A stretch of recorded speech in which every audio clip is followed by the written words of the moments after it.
Major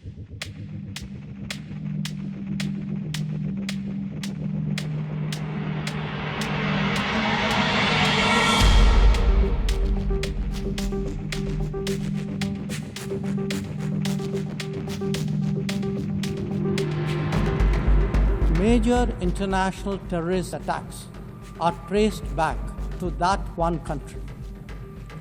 UN's designated lists of terrorists are replete with its nationals. The most recent example of cross-border barbarism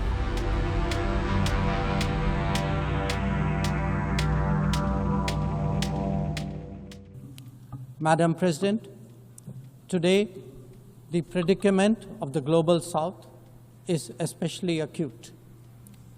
Bharat, under the leadership of Prime Minister Narendra Modi, believes that it has both a duty to contribute and an obligation to motivate.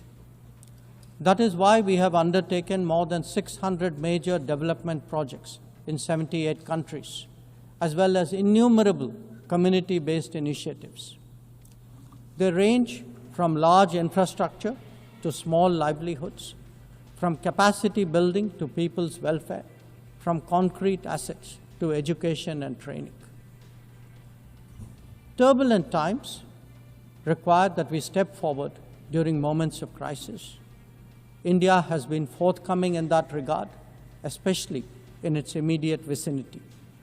Whether it is finance, food, fertilizer, or fuel, we have responded to the urgent requirements of our neighbors.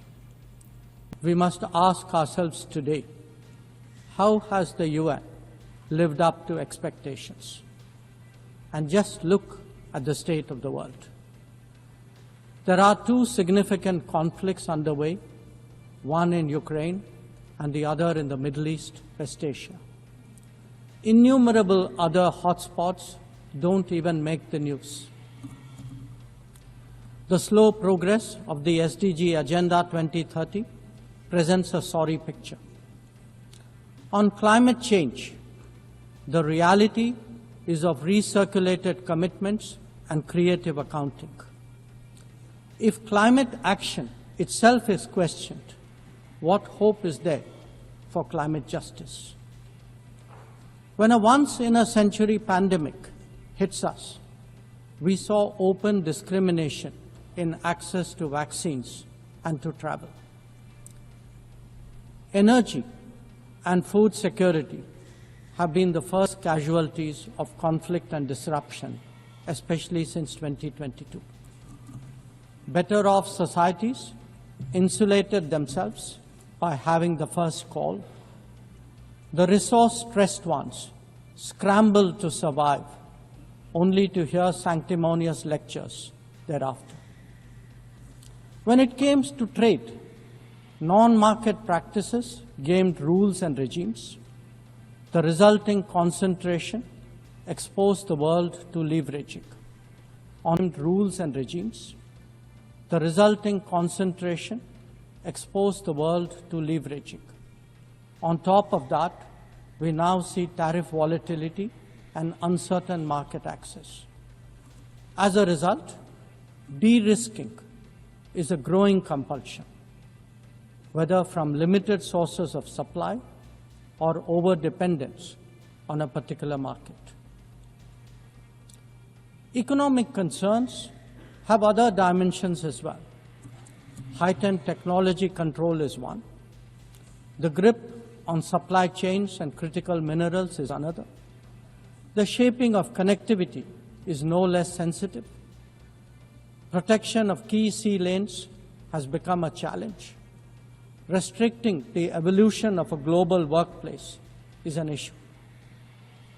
Each makes a compelling case for more international cooperation, not less. But are we really headed in that direction? And where has the UN actually made a difference? Madam President, as members of the UN, we meet here as sovereign equals. That is not a formalism, but a recognition of the inherent diversity of our world. Understandably, we have different history, traditions, heritage, and culture. For them to coexist, for them to enrich each other, it is imperative that we foster understanding and respect. This will only happen when we resist political interference and economic pressures, when narratives are free of prejudice, when double standards are abjured. Madam President, an objective report card will show that the UN is in a state of crisis. When peace is under threat from conflicts, when development is derailed by lack of resources, when human rights are violated by terrorism, the UN remains gridlocked. As its ability to forge common ground diminishes, belief in multilateralism also recedes. Central to the erosion of the UN's credibility has been resistance to reform. Most members strongly desire change, but the process is being made an obstacle to the outcome. It is imperative that we see through this cynicism and purposefully address the reform agenda. The historical injustice done to Africa should be redressed. Both permanent and non-permanent membership of the Council must be expanded. A reformed Council must be truly representative, and India stands ready to assume greater responsibilities. Madam President, Excellencies, while asserting our rights, we must also firmly face up to threats. Countering terrorism is a particular priority because it synthesizes bigotry, violence, intolerance, and fear. India has confronted this challenge since independence, having a neighbor that is an epicenter of global terrorism. For decades now, major international terrorist attacks are traced back to that one country. UN's designated lists of terrorists are replete with its nationals. The most recent example of cross-border barbarism was the murder of innocent tourists in Pahalgam in April this year. India exercised its right to defend its people against terrorism and brought its organizers and perpetrators to justice. Because terrorism is a shared threat, Madam President, it is essential that there is much deeper international cooperation.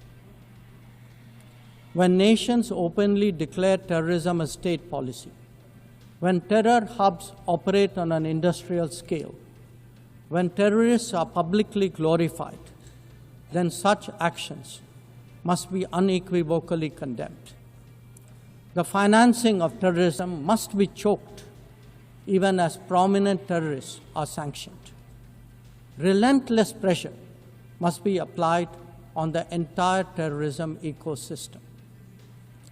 Those who condone nations that sponsor terror will find that it comes back to bite them.